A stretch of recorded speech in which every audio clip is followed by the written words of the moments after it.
Yes. Good morning, everyone. It is an honor and a privilege, maybe even a little bit intimidating, to introduce our next guest. And that is, of course, Lloyd Robertson. Known for his catchphrase, and that's the kind of day it's been. Lloyd Robertson, interestingly enough, in late January, early February 1934, three famous Canadians were born in the span of a few weeks, famous for quite different reasons. And they were Jean Chrétien, Lloyd Robertson, and Don Cherry. I did not know that. Lloyd Robertson hosted the national news longer than just about any news host in any Western country, for a total of 41 years, the first 6 with the CBC and then 35 with CTV.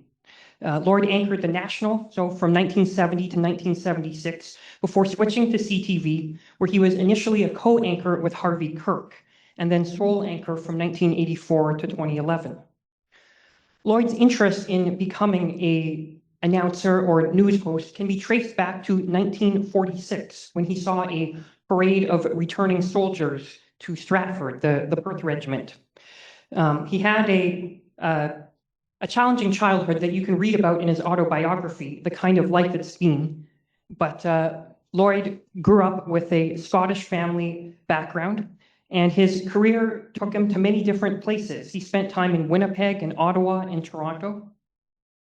He notes in his book that Walter Cronkite sort of solidified the position of a news anchor after the JFK assassination, but few people have filled that role better than Lloyd himself. Among the many events Lloyd has covered, these include Expo 67, the moon landing, Terry Fox's Marathon of Hope, 9/11, the death of Princess Diana, the 1980 and 1995 Quebec referendums, and various elections. He has interviewed a number of our nation's prime ministers. In 1987, Lloyd was voted the most trusted TV journalist by Canadians.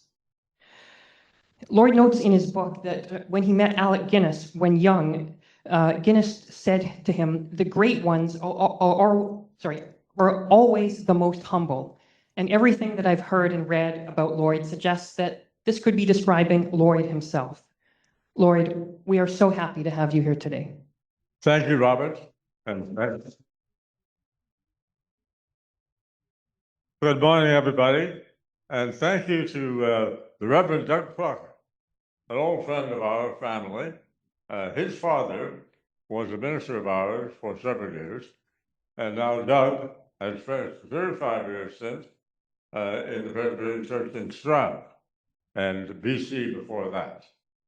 Now, I do not have the voice I once had, although the voice is still there, but the speaking ability is not what it once was. So when Robert first asked me to come here, he asked for a speech. And I said, well, I don't do speeches anymore because of the operation I had, which took out a portion of my tongue. There was a carcinoma in there, a squamous carcinoma, which had to come out. And I'm 91 years old, about to be 92 in 3 months. And my doctor said, the biopsy shows no reason for this. And I said, well, what do you think? And he said, well, he said, you're 91, you've lived a long life, you smoked. I said, yeah, from the age of about 12 to through 45, 50 years. Before I got smart, I quit. I drank alcohol, yes. My family history, my father died of cancer, my uncle died of cancer, mouth cancer too. So he said, it was going to happen to you at some point. At least God waited until you were 91 to hit you with all these things so you can lie down. So anyway, that's why I have this handkerchief, because I do drool a bit because of the speaking. And given all those conditions and glaucoma to boot, which is why I have to wear the glasses, I decided that I would take up Robert's invitation because the Presbyterian Church really has been a part of my life forever, literally forever. So thank you for inviting me today. We are so delighted to have you, Lloyd. Now, most of the questions I've prepared today are about your own life, but I wanted to ask just one topical question to start. People who are familiar with your life story know that one of the reasons you left the CBC in 1976 was because at the CBC, the way different unions were broken up, you could announce the news, but you didn't have control over what you said. Like it's been said that you couldn't change a comma of your scripts, whereas when you went to CTV, you had more control over that. Given that you are obviously someone who doesn't like the idea that other people could dictate what you could and could not say on television, that issue has been in the news recently for various reasons. And I'm just curious to get your thoughts on that, just very briefly, if you have any thoughts. Well, to go back to my time and my situation, during the 50s, 60s, and 70s, the CBC model was based on the BBC model, which was that the script would be written by somebody else, delivered to the announcer, and he would read it. And this came really from the war years, where everything was supposed to be delivered with absolute impartiality. But as we got into the 60s, what became very important was not necessarily that it wasn't impartial and it wasn't fair, but that the anchor, who happened to be the most visible person, but not necessarily the most important person doing the news, was seen to be the person who knew what he was talking about.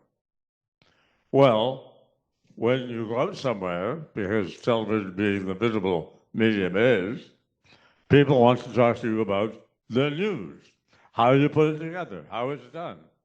And I had to say, well, this is the way our system works. Nobody else in North America at that time was doing it our way. And we tried to change it at the CBC, unsuccessfully so, through a period of 10 years.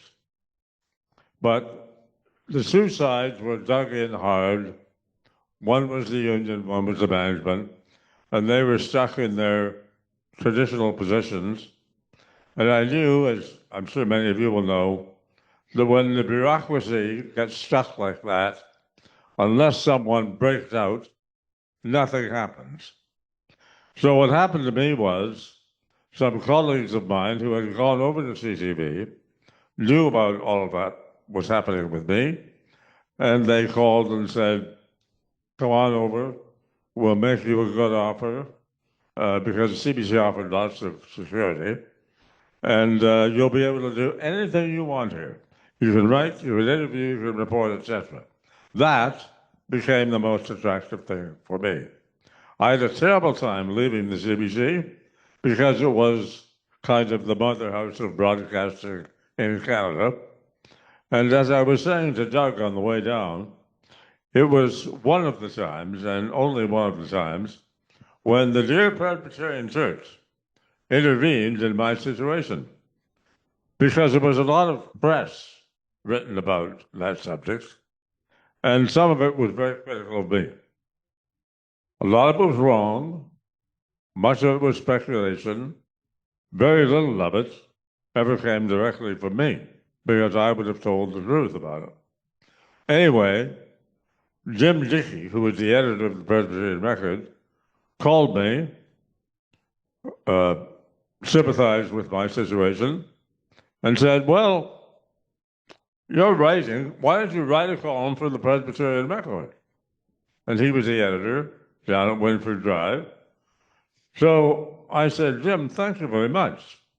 Also at that very same time, 2 or 3 of the churches around my area invited me to come to speak. So I've always asked myself, and I mentioned this to Doug, was something happening? Was someone tapping me on the shoulder and saying, you're doing the right thing, just keep going? and we're here to help. It came to me through my Presbyterian connections.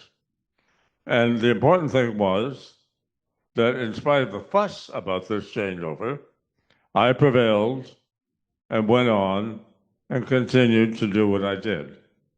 But that was one of the times when I really believed that the Presbyterian Church, which was a longtime friend of mine, and its congregations had intervened on my behalf, only known to me, but importantly known to me.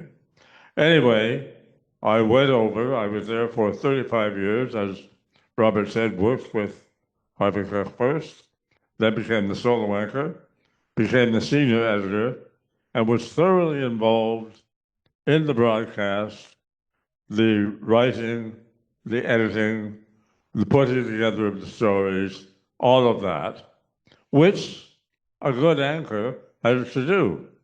And many years later, I was reading a book by David Dimbleby. Anybody here heard of him? David Dimbleby, British commentator, son of Richard Dimbleby, who was a commentator on BBC for years and years. He had the kind of situation which I related to because he said the BBC offered him the news job. Around the same time, the CBC had offered me the job, and the same thing happened to him. So he said, no, but he said, if I'm going to be seen as the newsman, don't I have to be the newsman? Don't I have to have some indication, some input, editorial input into what I'm doing? So he came over to America and checked out what they were doing there. And of course, they were all involved. He went back and he turned down the job. And they were shocked because they said, oh my goodness, you'd be on TV every night. And he said, so what? I'm not doing what I really need to do. So they got somebody else. David, however, went on to become the chief commentator on all of the events, including the elections and roll-throughs and all that kind of thing for the BBC for many years onward. In my case, I stayed 35 years at CTV. On the news, I left that in 2011, and then I continued on W5 for longer form journalism until about 2017. And then I continued to do things for the network, the last big one being the funeral of the Duke of Edinburgh, because it was COVID time, no one from here could go over there.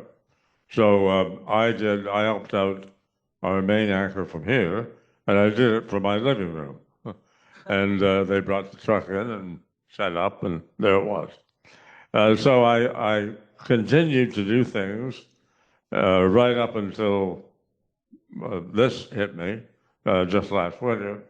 Now I don't do very much, if any, public speaking and no media appearances, because what I found was I don't mind hearing myself speak this way, but it's not the way that people got used to, so it's hard for them to listen to me without an explanation, and that's too long and boring. So I said, no, thank you, I won't appear this time. But Robert gave me the option, as I say, of being interviewed. Was that more or less the answer you were looking for? That was all great. Thank you, Lloyd. But my next question, I want you to share a story that you do tell briefly in your book, but it may be new to people here. And I should say, I think you made a good decision, but there was a time in your life where a few people thought that you should consider being a Presbyterian minister instead of a broadcaster. And I just wonder if you could tell us about that. Yes, indeed. Well, what happened when I was in high school, I was approached by the Presbyterian minister in Stratford at St. Andrews to talk about becoming a minister. And St. Andrews Church was a huge factor in my life. My mother suffered mental illness all of her life. She could hardly get out of the house, could hardly get out of bed. My father had a lot of physical ailments. He was 60 when I was born, But the one thing he made sure I did, every Sunday morning we walked down to St. Andrew's Church. And the first minister I had was a man by the name of Walden, an older, rather stuffy Presbyterian minister, but a very kind man. But the next one was Ferguson Barr. And Fergie, as we called him, he was the one who spoke to me about becoming a minister. Now, as I said, every Sunday I was in church. So I became inured to the Presbyterian ethic. Things like do unto others. I followed that all of my life. And this too shall pass. That was another thing that I carried forward. All of those old sayings related to the Bible I carried with me all of my life, and it had an influence on many decisions I had to make along the way. So anyway, when Fergie asked me, I said, you know, if I wasn't so involved in broadcasting right now, because I was just starting to work part-time at the radio station, I think this would be the right thing for me to do. And again, as I said to Doug on the way down, I had one of those times when, you know how ministers, you may know how ministers talk about the call, being called to serve. There was a day or two when I thought, what better thing could I be doing with my life than serving in that way, following the teachings of Jesus Christ and serving in that way. And I think to this day that may have been a call. I didn't follow it because I was totally involved and getting more and more involved in broadcasting, and that became my life and my career. So I made that decision, but I thought about it many times, going back, reflecting on it through the years as I continued with the church. But the church gave me, through that early time, all the foundations for the character that I built, good, I hope, all the way through my life. Well, yes, good. But I had some bad parts, but that had nothing to do with church. But I believe that's what the church does for you. It begins to build a person. It begins to build the character of who you are and who you become. And as you lead your life, you follow that moral code, or you try to follow the moral code. I didn't a lot of the time, but I tried all the time. And I think that's what I came away from my father's time, taking me to church every Sunday morning, sitting in those hard pews, those hard Presbyterian pews, and listening to first Dr. Walden, he called himself, and then Ferguson Barr. And I continued with that church until, as I started working at the radio station, and after I left Stratford, I continued on through various Presbyterian churches along the way. By the time I went through Winnipeg and got back to Toronto, it was Doug's father who was a Presbyterian minister at the newly established Iona Church, which I went to for a very long time. And Doug and I had many, didn't we, long conversations, which you used to listen to on the stairs at night, as the two of us drank our scotch and talked philosophy, religion, and whatever. Didn't you? You listened. Yeah. Yeah. So it was an engaging time, and it was an interesting question that I pondered, and I rejected, but I rejected only because I was swept away by the whole idea of broadcasting and the career and all of that. but it has been with me all of my life, as I believe if you establish your character through the moral codes that the church gives you in the beginning of your life to build your character, I believe that's what you end up with. And in many respects, as I approach my 92nd birthday, I can honestly say that I have tried to do my best. I haven't succeeded. I have had failures. We've all had failures, I imagine, but you get through them. But part of the reason you prevail and part of the reason you get through them, as I did with the CBC to CGP change, was because of what you learned in those early years by sitting beside my father at the Presbyterian church in Stratford. Thank you. I want to set up this next question by reading a quote that a Canadian journalist wrote on a very controversial political topic. This journalist said, "The roller coaster ride that Canadian-American relations has been taken in recent times has had many highs and lows and has also been excessively bumpy. The two neighbors have spent much time shouting at each other, interspersing charges and countercharges with intervals of pleas for understanding." And then this journalist went on to talk about whether or not the person at fault was Prime Minister Trudeau or the President of the United States. And those words were written by you in 1982, probably talking about a different Trudeau than who people thought I was talking about. But that's just a quote from one of the many columns that you wrote in the Presbyterian Record. And in a moment, I'm going to ask you to share more on that. But to prepare for this interview, I looked through every column that you wrote at the Record, and I want to share some highlights that I found. So you wrote for the Record starting from 1977 to 1992 with occasional hiatuses because you were covering the Olympics somewhere. But you talked about all the pressing issues of the day. As early as 1978, you talked about cloning. Other topics you covered included Jimmy Carter, Trudeau.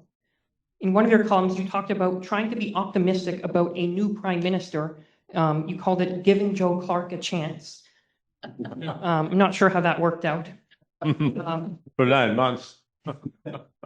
You also talked about refugees, euthanasia, Jerry Falwell and religious broadcasting, Pat Robertson, constitutional reform, Iran, free trade, immigration, the monarchy's place in Canada today, conflict in the Middle East, homosexuality, AIDS, surrogate mothers, and so on.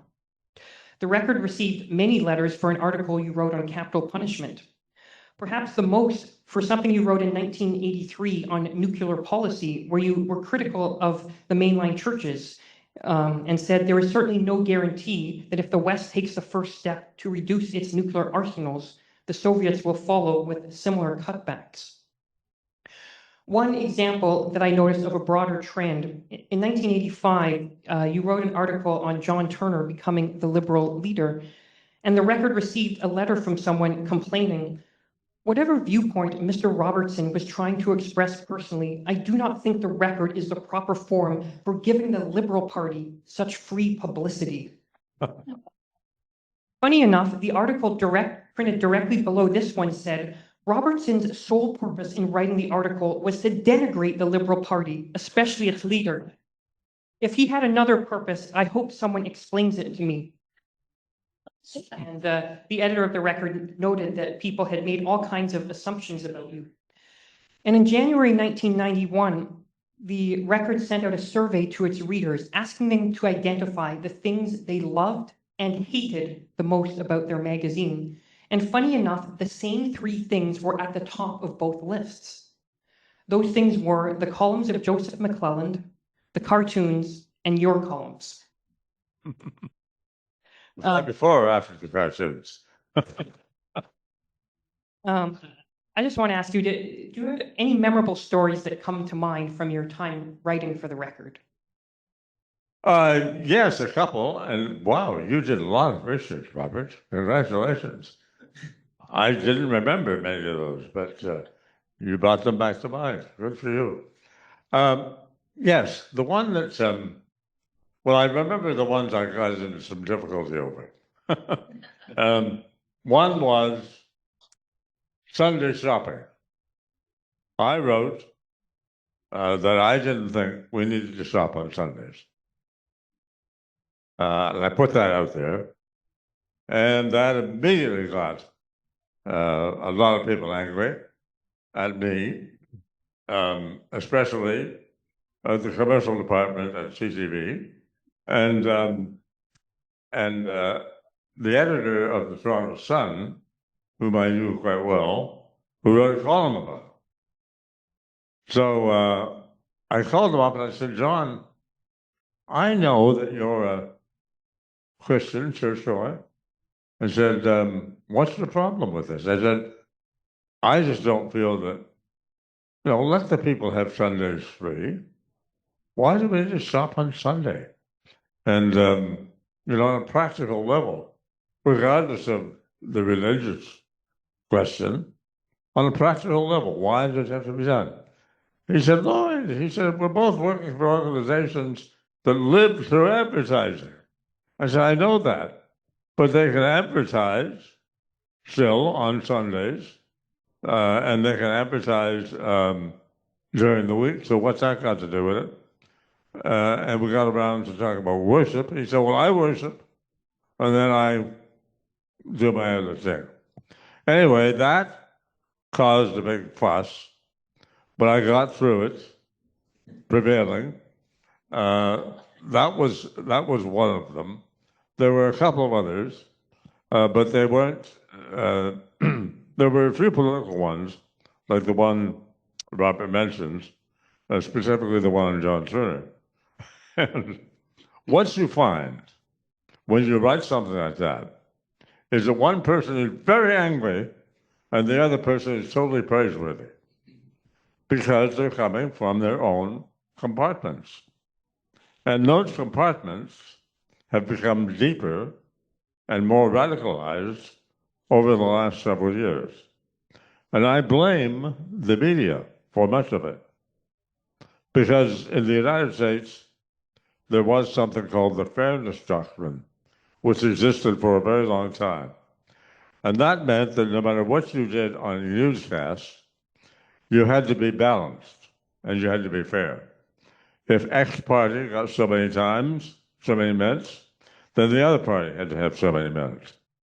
And that's how it just worked. And then when cable came along, the network said, "Oh, we want to throw that out and expand and have whole channels devoted to politics and political talk." So they did that. Fox came on. Fox went totally conservative. MSNBC came on, went totally Democrat. CNN has tried, and I think still tries to a large degree, to serve both ends of the spectrum. But all those networks do have representatives from the other party on with them. But the point is, what we get is the overall tone. And the tone of Fox is supporting Republicans, no matter which one, now Donald Trump, and the Democrats support the Democrats. In Canada, both CBC, News World, and CTV News Channel still abide by the fairness doctrine, although we don't have it written down anywhere, but we still do straight news, hour after hour after hour. Is there opinion? Yes. But that opinion is always set up and labeled as such. So the media here has kept a better handle on it than it has south of the border.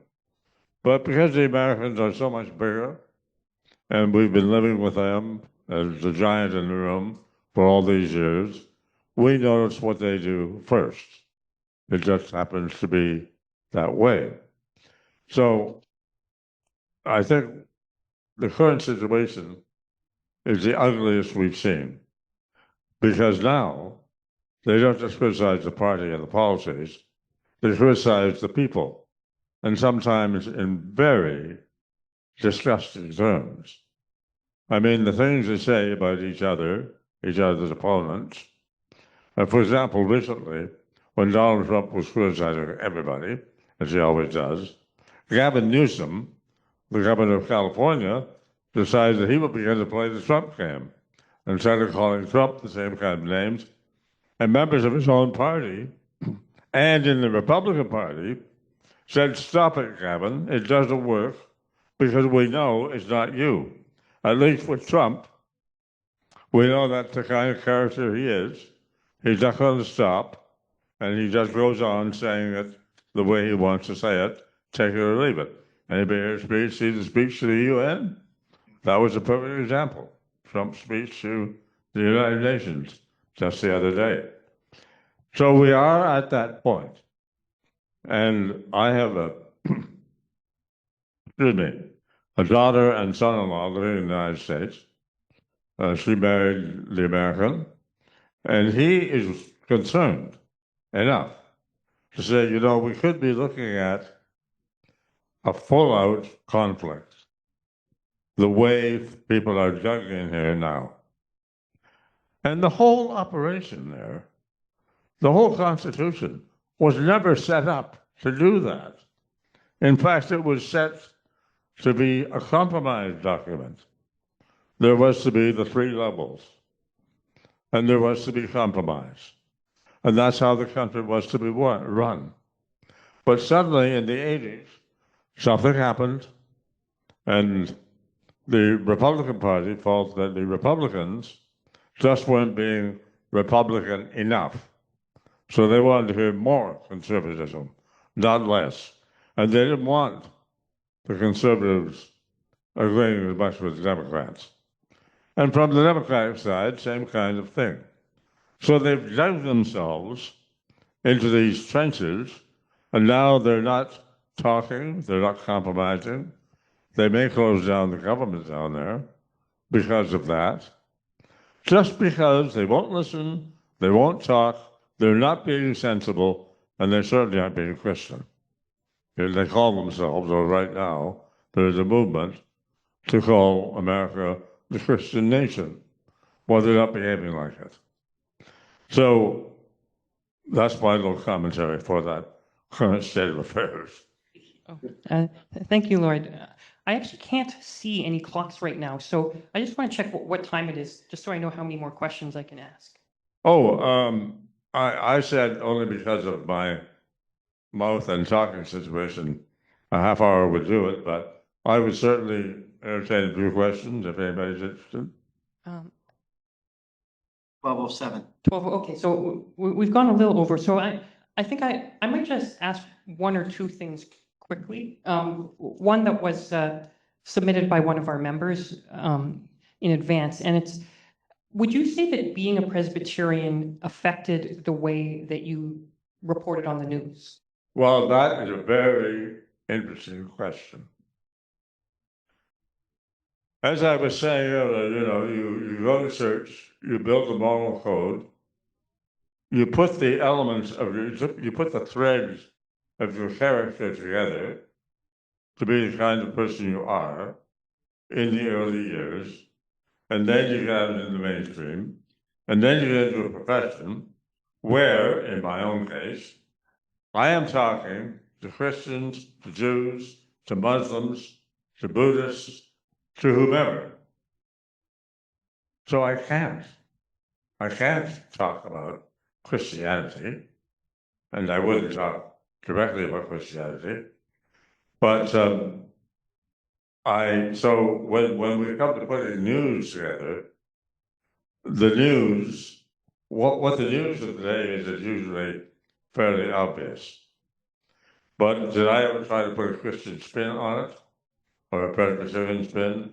Absolutely not, because that's not the job.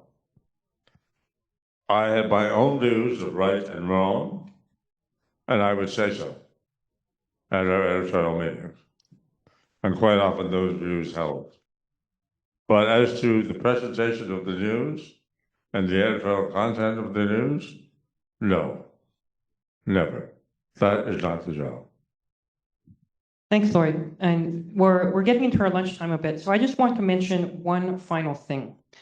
Like many things involving the Presbyterian Church in Canada, our society is not huge and overflowing with money, but we were thinking of how to thank you for coming here today and thought about different ideas as an honorarium.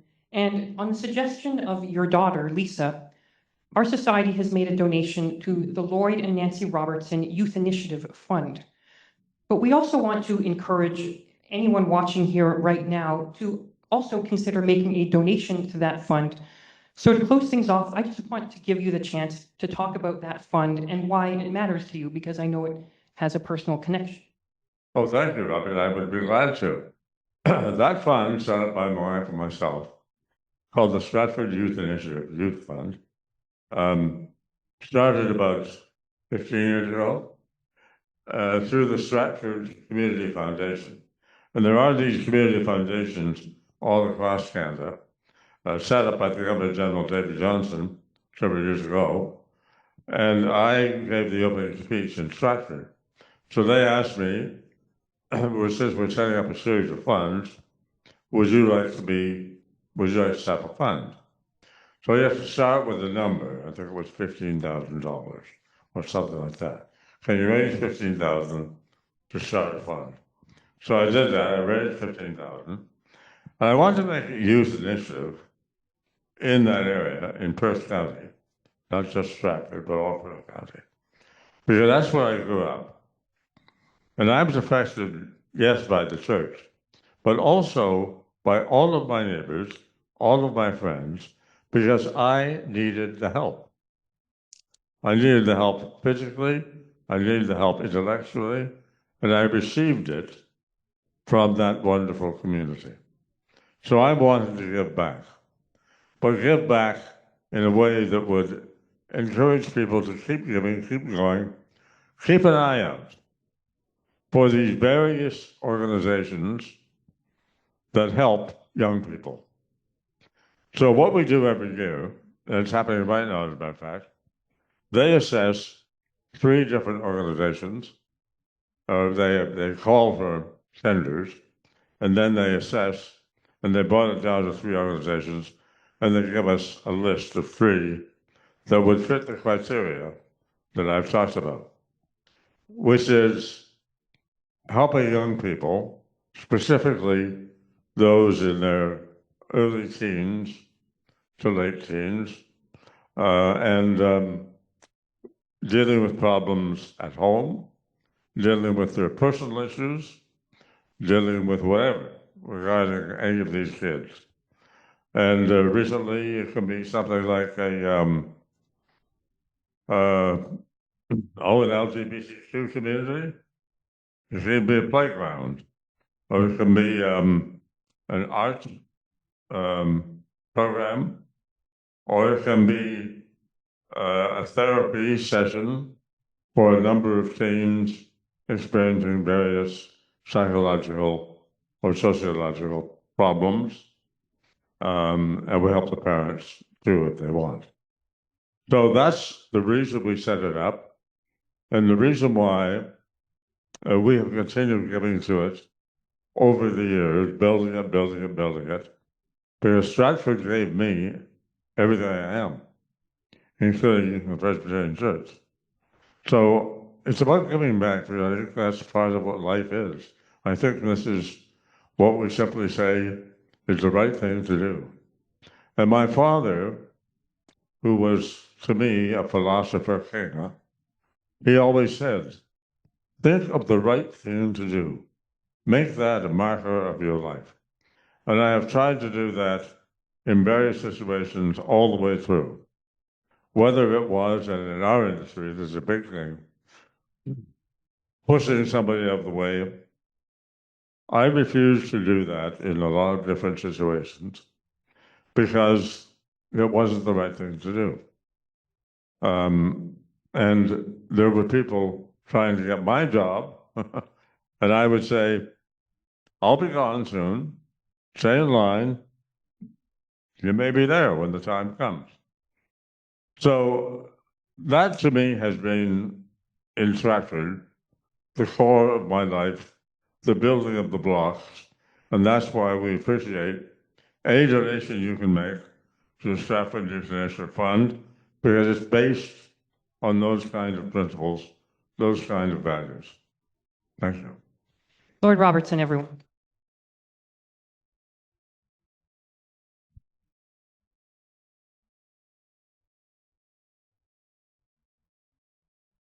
So we're now, we've started a little late, but we're now into our lunch hour.